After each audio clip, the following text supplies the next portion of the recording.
Hari Om.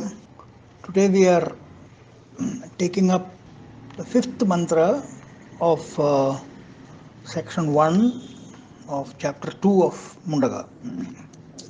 The mantra reads like this: tasmādagniḥ samidho yasya sūryaḥ somātparjanya oṣadhayaḥ pṛthivyām puman rētasinchari oṣadhayaḥ bahi praja purushat samprasuda.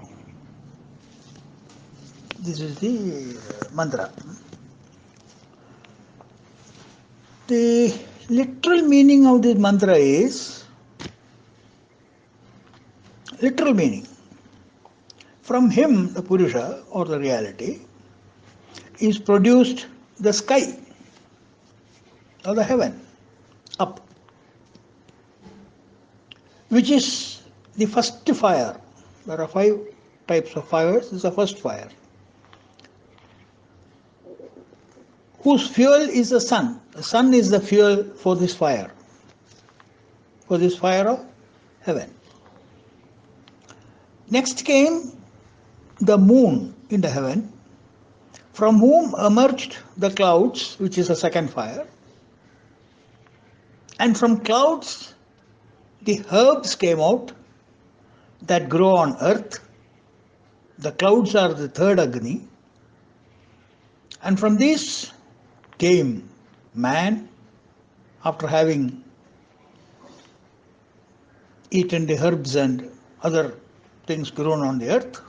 The man came, which is the fourth Agni, who sheds his semen into the women, which is the fifth fire. Thus, many living beings are produced from the Purusha. Not really produced, emerge from the Purusha, manifest from the Purusha. This is the literal meaning of the stanza. Now, please understand that these mantras are now becoming more and more metaphysical, and such esoteric thoughts of the rishis are further couched in a poetical frame and artistic beauty.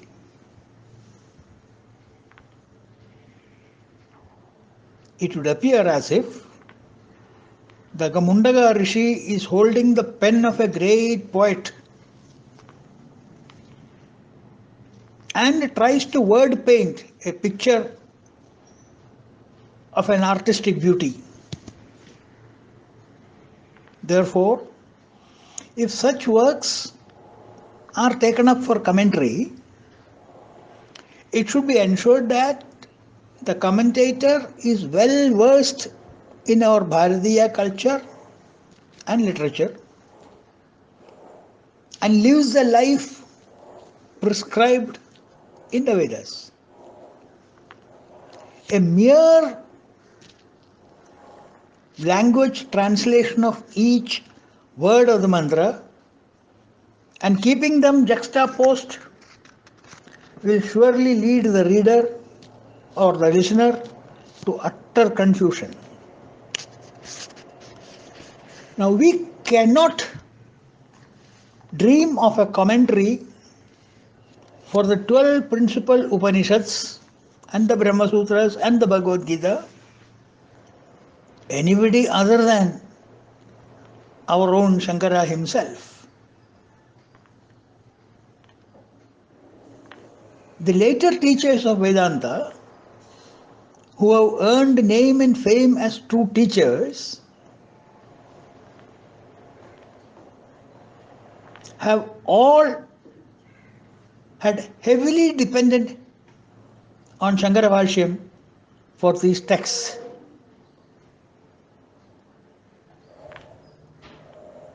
Any standard commentary today you find by a decent publication is certainly based on Shankara Bhashyam. The little ignorance that I am sharing with you through these talks is also absolutely based on Shankara Bhashyam. Yet, There are some cheap publications available in the market which are useful at best only to pass the time on a railway platform waiting for a train or a crowded bus stand waiting for your bus. They cannot help a sincere student or a seeker to unravel the mysterious hidden meanings of the words of these mantras and appreciate their beauty and elegance in thought and presentation. We must follow that commentary which is based on the commentary of Shankara. Even then, for people like us, many times we find it difficult to offer proper interpretation, which requires a lot of study, contemplation, reading and understanding. This mantra deals with the Panchagni or the 5 fires.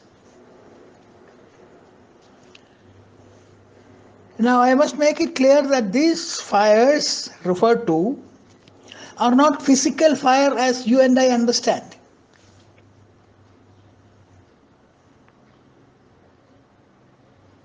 But these refer to the qualities employed for upasana purposes,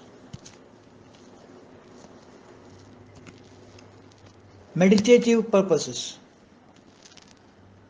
There is a scheme called the Panchagni Vidya. And this Panchagni Vidya is so elaborately described in Chandogya Upanishad and Pṛthivyām Upanishad. And it will not be possible for us to get into the details of these commentaries of Chandogya and Pṛthivyām on this mantra, simply because paucity of time. But just to give you a model of explanation,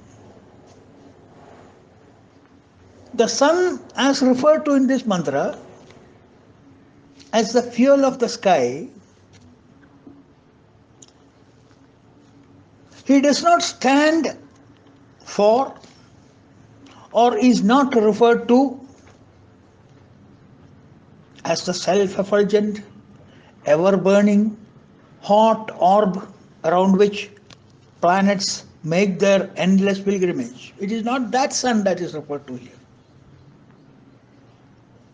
On the other hand, the sun referred here refers to the total effects of all the karmas done by the entire living generation in the world at a particular point of time at a macrocosmic level. The effect of all the karmas done of all the living beings at a particular point of time is represented by the sun.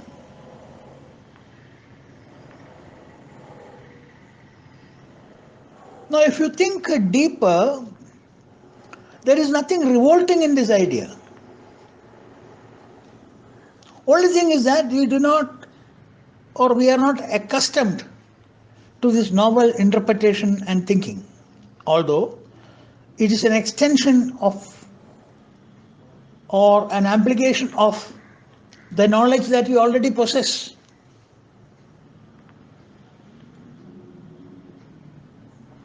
We have known that the sun is the unquestioned controller of life on this globe.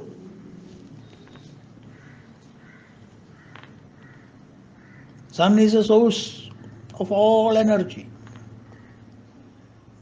And here the word world means not the globe or the atlas. The world in Vedanta means field of experience.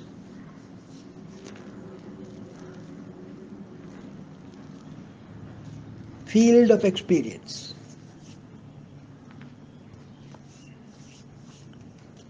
The positioning of the sun in the amphitheater decides the nature of all actions of human beings. We are told by scientists, not rishis, that if the sun were to be a few yards farther or nearer than it is now, the entire pattern of behavior of the inhabitants of this globe would be totally different.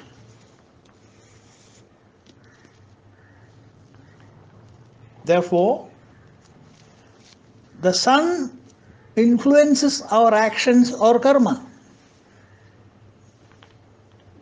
The methodology of our action, the system of our karma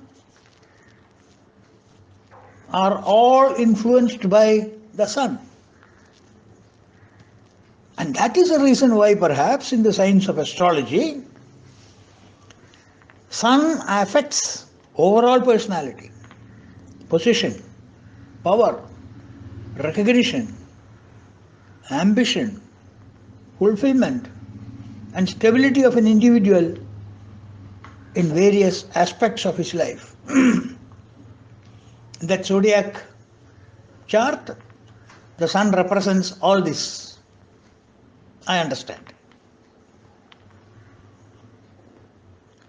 If this much is clear, then the beautiful analogy given by the Rishi that the sun is the fuel of the sky, meaning fuel of the heavens or world above, which is fire, is perfectly scientific and divinely poetic. Think.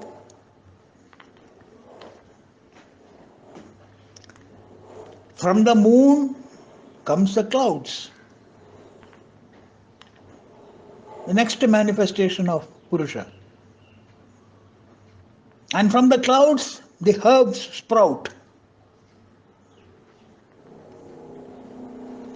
Moon is the one that provides life to herbs to contain and maintain its jenny.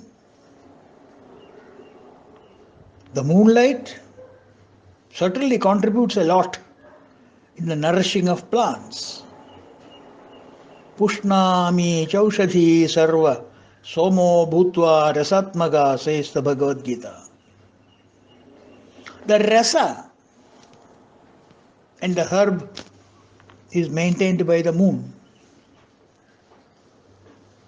The medicinal values, the other health values in various herbs are provided by Pushnami, the moonlight. When these herbs and vegetables are eaten, the male secretes its seed, which are thrown into the womb of female, where germination takes place. And this is a logical sequence by which, from the primordial Purusha, the multiple plurality of creation comes into being. Thus, the whole process of creation is briefly explained in this mantra. You are expected to think on the lines of this mantra. Mantras do not give you a full, essay on what they want to say. They only indicate certain words and phrases. And with those phrases, you are supposed to contemplate with your mind and intellect on those themes and then transcend your mundane thinking. Mantra, manana, trayate iti mantra. That which transcends your mind is called mantra. So when you hear a mantra or when you study a mantra of the Upanishads, mantra will not explain to you the full impact of the situation or the subject, but it gives you certain guidelines, indications and arrow marks through which, if you direct your mind, you will get the full meaning. The next two mantras maintain the same style and theme, and we will examine them perhaps tomorrow. Hari Om.